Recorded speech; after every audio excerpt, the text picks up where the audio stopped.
Hi everyone! This vlog is all about barangay talaga. Ay, gago! But today, we are cooking sinigang by Ariel Gutierrez Ramalya. Wait. Okay. Dahil sobrang lamig ngayon at alam kong kumukulubot na ang ito. Parang hindi naman sa suot mo, parang hindi naman malamig. Malamig? Ano yun? Dahil sobrang lamig ngayon at kumukulubot ang ipon ng mga boyfriend nyo, lulutuan natin sila ng mainit na sinigang. Ay, pupunta yung boyfriend mo mamaya. Nag-yes ka na talaga. Wala kang na-reveal. BNT Ariel Gutierrez Ramalya, may boyfriend. Nakakunta doon, boyfriend. Minsan nakakalimutan yung priority. Cherries. So, ayan. Ang lulutuin namin is sinigang na buto-buto. Ribs kasi, ano na lang, ito na lang yung natira kanila mamsi. So, nilaban na namin. So, naggisa na kami ng sibuyas, bawang, kamatis, at itong baboy natin. Medyo iba brown-brown lang natin. Alam niyo pang ilang sinigang na natin. Kaya nga, atake mo hindi marunong mga Pilipino magsinigang. Pero buto-buto kasi to. Ngayon na kayo buto-buto. Ay, hindi. Yung mga viewers naman natin nasa ibang bansa. So, di sila lagi nakapagsinigang. Nagluluto tayo. So, si Queen Darla wala po dito. Hindi ko po alam kung nasan si Queen Darla. Pero, I'm so thankful to Queen Darla kasi lagi niya akong sinasamahan nung na barangay Akes doon.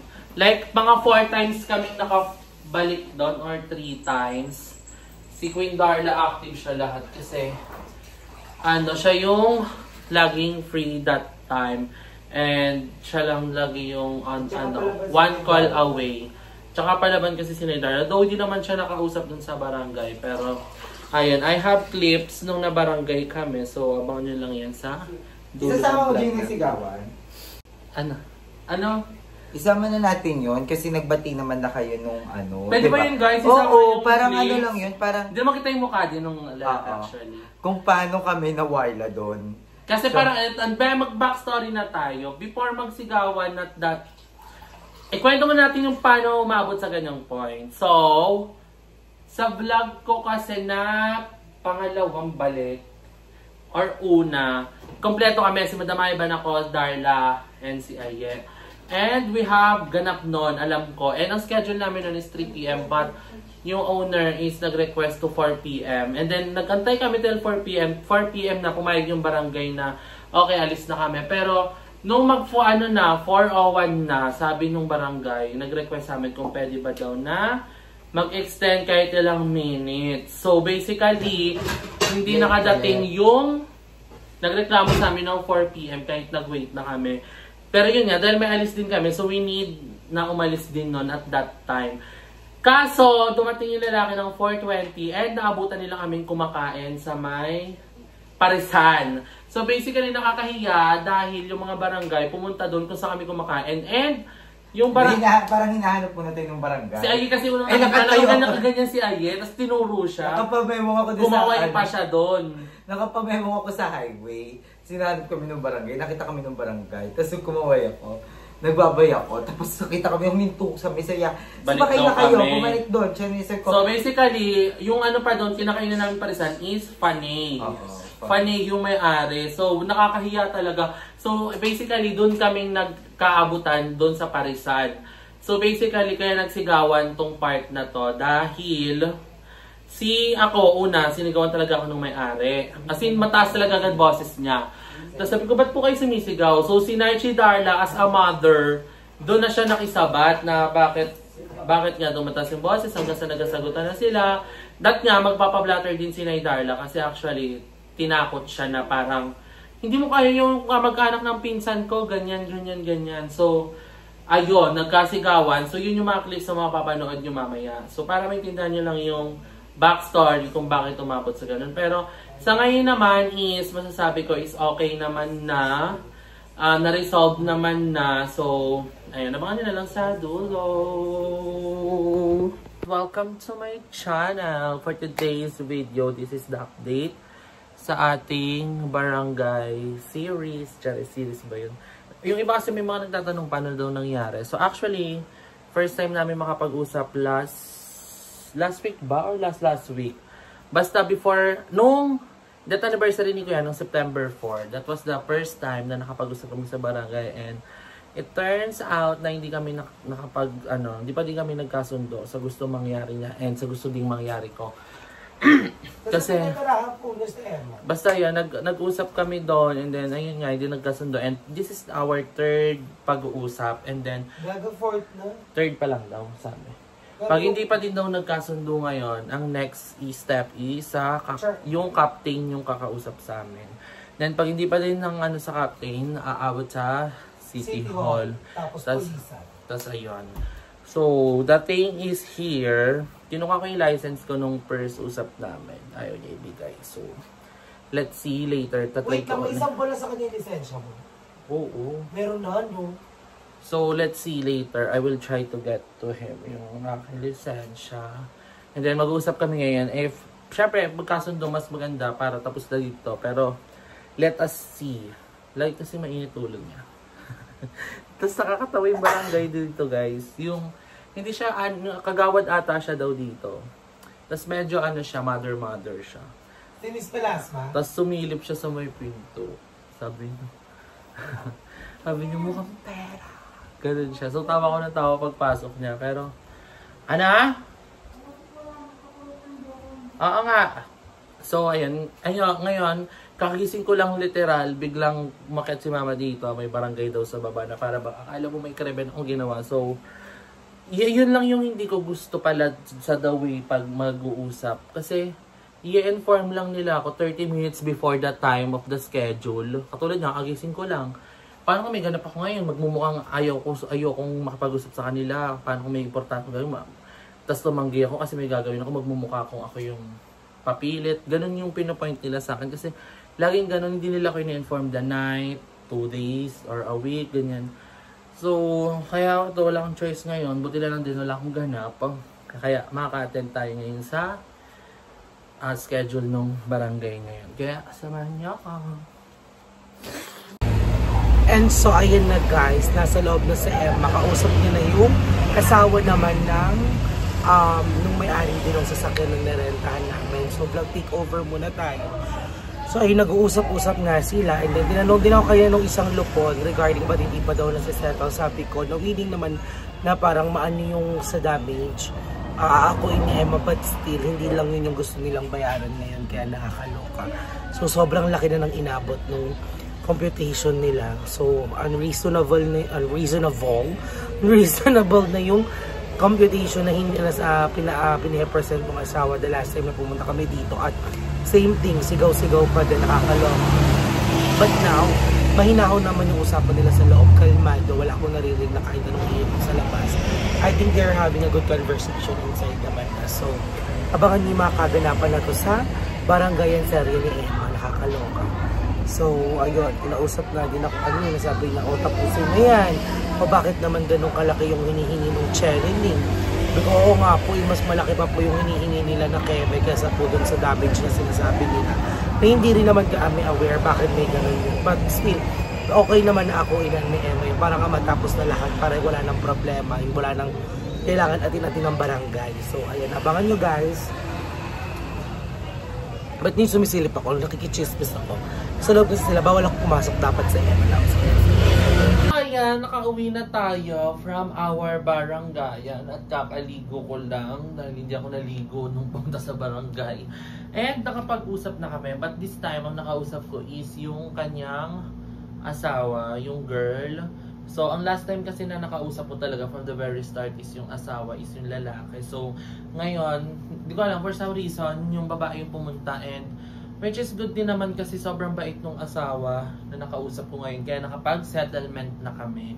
So, basically, yung pinaka-final, anong una muna kasi is, pinaka-unang usap namin is, hindi talaga kami nagkasundo. Literal, like, nagsisigaw siya doon, galit na galit siya sa akin, ganyan, ganyan. So, yung mga tao doon, parang sabi sa amin, hindi talaga magsundo, ganyan. So, hanggang third attempt daw kasi talaga yun. So, kapag hindi pa nakapagsundo sa third attempt, barangay captain na yung kakausap sa next step. Tapos sa next step na yun, pag di pa din nagkasundo, is doon na, iaangat na yun. Tapos iaan na sa City Hall. And doon na magpupulisan, abogado, ganyan. So, sobrang hassle. And yung pinakaunang usap namin sobrang, ayun nga, hindi din kami nagkasundo kasi ang unang sinisingil niya sa akin is total of 50,000 at that date, at that time. So, 50,000, ang isang panel, kasi ang sinasabi nga nila is, di ba, ang sinasabi ko sa inyo, ang naggasgas ko na talaga doon is yung gasgas. Wala talaga doon yung lubog. So, basically, para hindi mas mahirap mag-explain sa barangay, ganyan. So, kahit inako ko na lang din yung lumubog na So, ang sabi nila, 4,000 per panel. So, dalawa kasi yun, yung gasgas tsaka yung lubog. So, bali, 8,000 babayaran ko. Ang sabi ko sa unang usapan namin is, yun nang willing akong bayaran. Right now, as in sabi ko at that time, sabi ko, kaya kong bayaran ngayon yan 8,000. Para nga lang matapos din to. Ang hindi ko kasi matanggap, guys, kaya umabot siya ng 50,000. Kasi pinupush nila na, hindi daw nila naparentahan yung kotse. Dahil nga dun sa sira. So, kinumpute nila simula yung that time na pagkuha nila sa akin ng kotse hanggang nung nagbaranggayan kami. Kaya umabot ng 42,000 kasi ang singil nila sa akin is 3,000 pesos per day. So, syempre hindi ko papayag. 42,000 yan, pumaldo, sumaksis bigla sa buhay. Kaya, hindi po ko papayag talaga ng 42,000. Yung 8,000 willing akong bayaran yan ngayon para mapagawa, mapaayos, ganyan. Ang sabi pa kanila sa akin nung una, naka-insurance yun eh. Hindi ko na nga pinoitin sa barangay. Tapos, edi yun na push talaga yung lalaki nung una nakausap ko na bayaran ko nga doon ng 50,000, ganyan. Ang parang kapal doon ng mukha ko, ganyan. So yung mga barangay at that time, sa akin talaga sila side no time na yun. Kasi parang ang OA nga naman daw kasi nung ganong kalaking sisingilin sa akin, ganyan. Parang mukhang pera. Tawan-tawa ako nun guys sa kagawad. Sabi talaga nung kagawad, mukhang pera naman yan. Pumasok dun, tawa ko ng tawa. Yung lalaki talaga nagsisisigaw. So basically at that time, nakuha ko yung love ng mga barangay.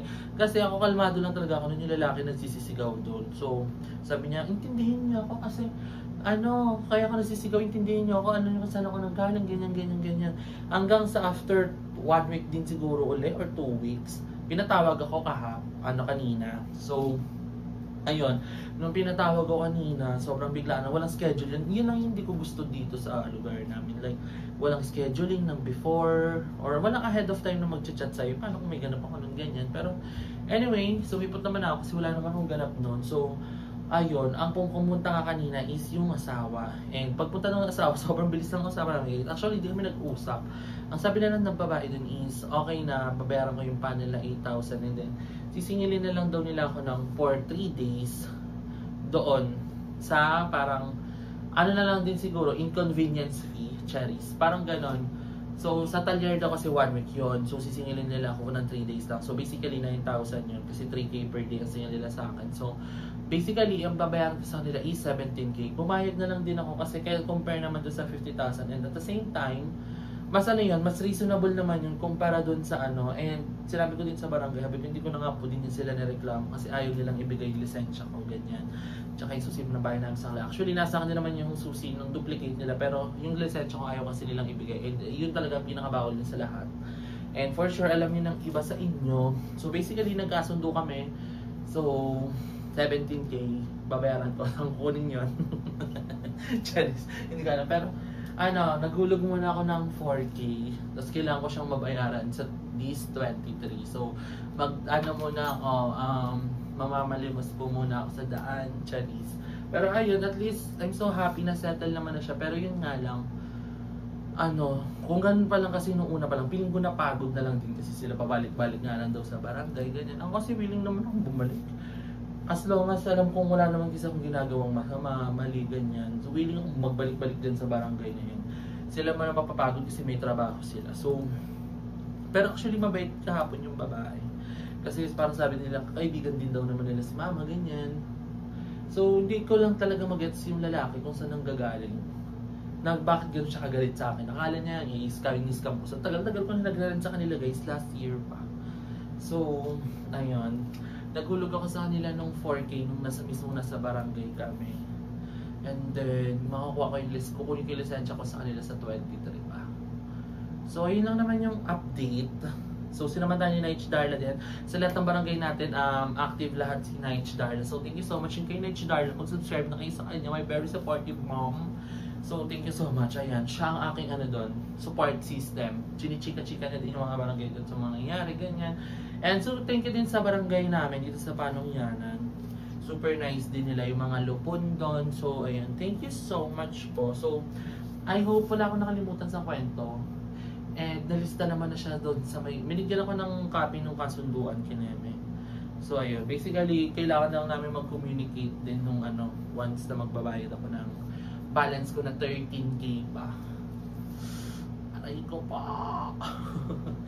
Actually, medyo ayoko pa nga pumayag sa 9K pero okay naman na yun.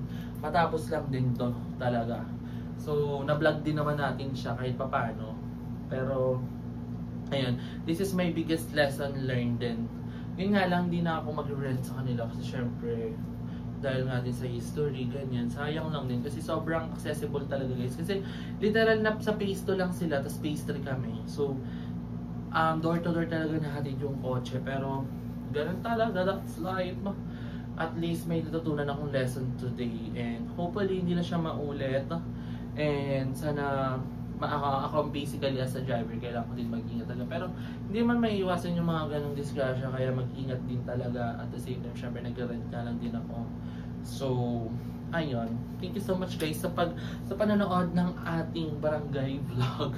Nakailang vlog ba ako dito? 3 or 4? Comment below, di ko sure. So, ayun. Yun lang guys. Thank you so much for watching!